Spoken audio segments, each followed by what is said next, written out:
Adam Meyer of Mill City Lutherie in Minneapolis, Minnesota. And in this video, we've got a Taylor 814 CE that we're going to do a partial refret on. Guitar showed up at the shop. Customer has some pretty bad fret wear, but it's only over the first few frets. So in order to save some time and some money, I'm just going to remove the first few frets, replace them with frets the same size as the rest of the neck, new nut setup, and we're back to being like new. There isn't really any reason to remove frets further up the neck, because they're perfectly fine. They've barely been played on. The owner of this is more of a strummer, does play throughout the neck, but unless you're playing pretty consistently higher up the neck, you don't have as much fret wear. So we're able to skip that. Now, a couple notes on this: when you replace individual frets, the labor is charged per fret. There is a point where you get up to around 7 or 8 frets and you're paying for the individual replacing of frets plus the fret dress. You might as well just pay for the whole refret then. You can choose a different size fret if you want. You can go to a different material. This customer has worn through these because he plays quite a bit. There's the option of going with stainless steel, but you don't want to do that on a partial refret. You would definitely notice the difference having one end of the neck being one type of fret and you go up just a few more frets and it's a different material. Also, as the frets wear, the nut slots wear, so you put in new fresh frets at your first few positions, you got to replace the nut just like you would on a full refret. So let's get a closer look at this and get the job done. So we're taking a closer look at this guitar. It is in overall really nice condition. The one major concern is the fret wear, so we'll get up here at the first few frets. You see we've got some, try and get this to focus, we got some really good pits there. So I'll get the strings off and we'll get even closer in on this right here.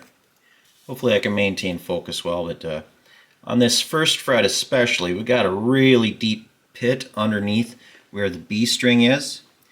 Now that happens just naturally from the string vibrating against the fret. You're just going to have friction that grinds the fret away. There's no way around that. The idea is if you do a fret dress, you're leveling everything down to the lowest point of wear.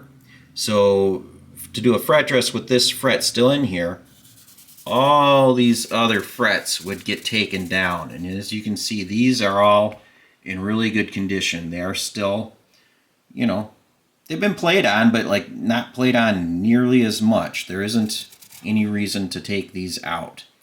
So we have a bound fingerboard. We're going to maintain that. And the idea is I replace the frets with the same size that was originally in there. That way everything looks the same. It'll play the same, feel the same. You want to put in a fret that's a lot higher because then I've got to grind down extra fret wire to match the original. That's just extra time, and it's kind of hard to make everything look the same. But the idea is that when this is done, it's supposed to look like it's new and fresh out of the box. Like nobody...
If you take a look here, we got the frets out all nice and clean.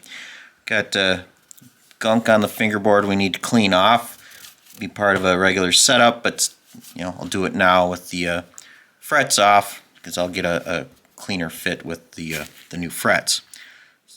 There we go. I'm going to replace the first 4. Now we need to pick out a fret size to put back in. I really like my dial calipers. This is, it's made out of steel, reasonably accurate. This isn't machinist quality. This is, is kind of hobbyist level. I think I bought this for maybe $50 to $75. So it's good enough for me to, space strings out when I'm doing nut slots. But the jaws here, there is no notch for me to put a fret in and get the bead size. This top part is the bead. This is the tang. The tang goes into the fret slot. We need to match the bead. And in order to do that, I have this set of calipers. They're rather cheap, but I only use them for measuring frets. So get this turned on, zeroed out. Let's go. I'm used to doing everything in imperial, so if you're watching this, you do in metric. It's all the same thing, just hit that. You know how to convert. So we want the width, and we're up in that high 70 area. It's like 70, get this turned just right, 78 thousandths.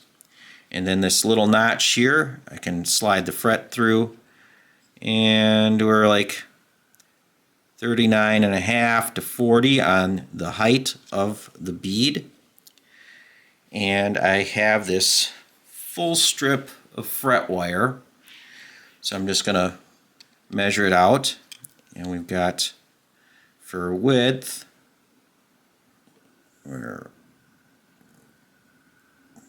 it's 79.5. Yeah, it's probably exactly the same, like probably in that 78 or so. All right, I clipped off one segment here so I can turn the calipers in a way so you can actually see. And we've got about 45 thousandths.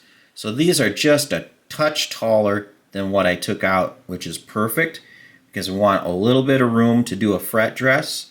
If putting in exactly the same size, the compression of the frets into the wood, you might have a little bit of unevenness and you end up taking off fret wire you don't want to. So this is just right. Time to start trimming the tang and installing the frets. On this particular guitar, there is binding on not only the body but going up the fingerboard. Binding is the strip of plastic on the side here, so you don't see the frets coming out the end. So I need to trim the tang of the fret off and get it to fit between those two pieces of binding. You want it to be like that, and use the fret tang nippers to clip it and just kind of keep going. There isn't an exact measurement, just kind of eyeball it, get it close. You don't want to be too close because if the neck shrinks at all, then your frets can push out on the binding. You don't want to be in too far because you don't want to sacrifice having these little barbs out here at the end to hold the fret in place. So now that I've trimmed this, time to sand off. The fret tang nipper doesn't get the tang all the way to the bead, so I need to file that last little bit off underneath the bead.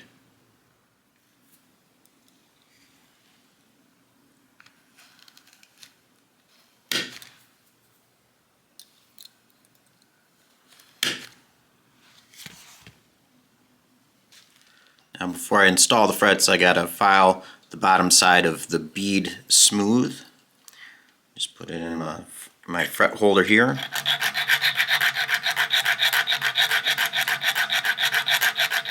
There we go.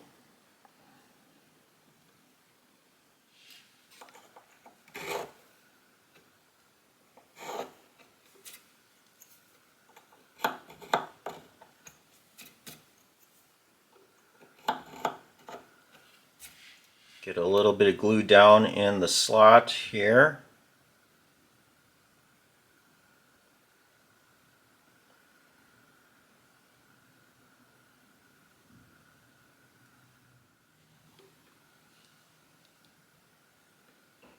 Doesn't take a whole lot to get these in.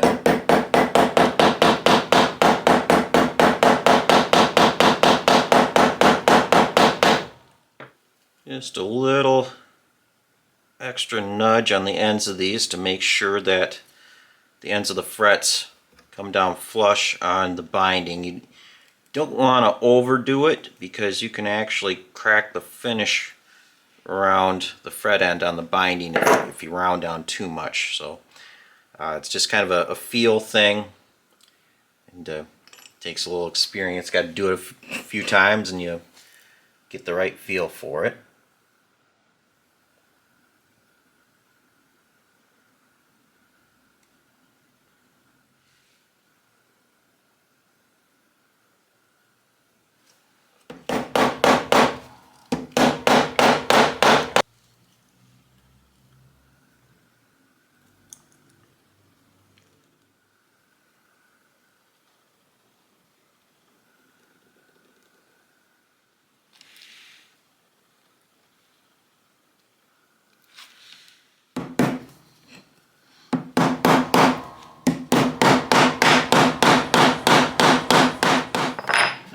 Normally I use a beveling block when I'm refretting, but the angle is slightly different than the original fret, so I just have to do this by hand and just get it to where it looks like it's the same.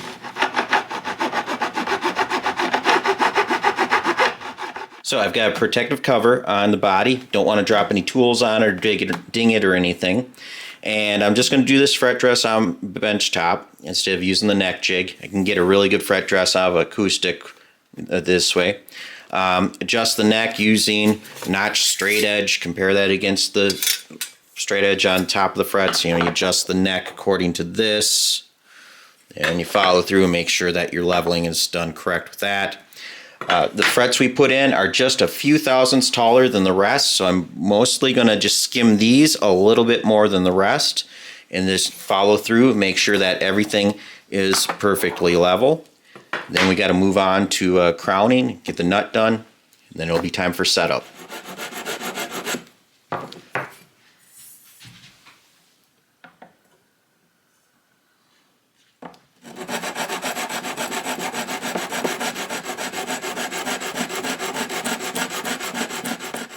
So it doesn't take much, just a little bit with the short leveling bar here, and I've got these frets down even with the rest.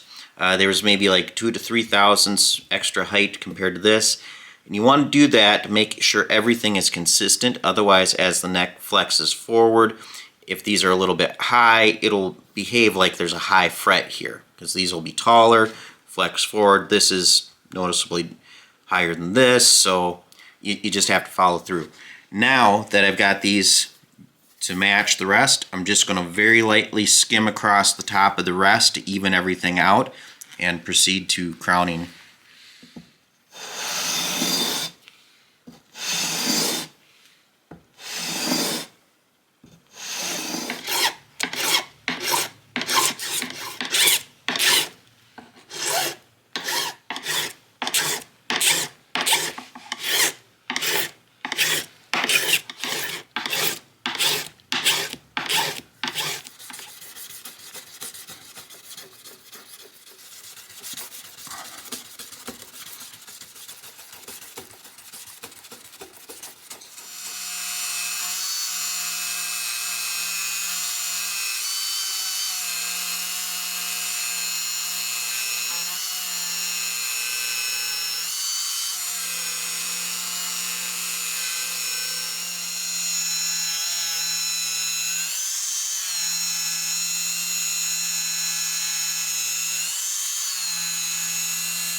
Just like the frets get pits worn into them, the slots in the nut can wear down, so we need to replace that. Otherwise, these are not going to be, your strings are going to be hitting on the first frets.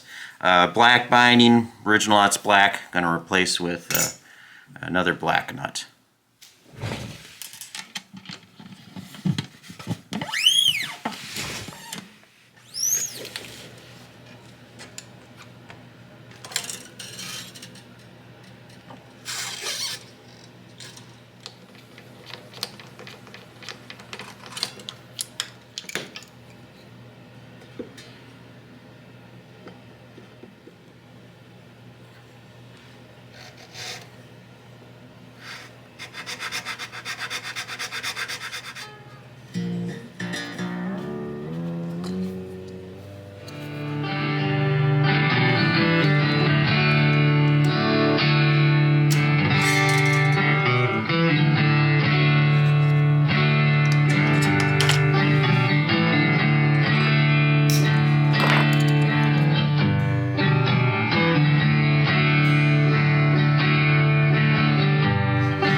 all done.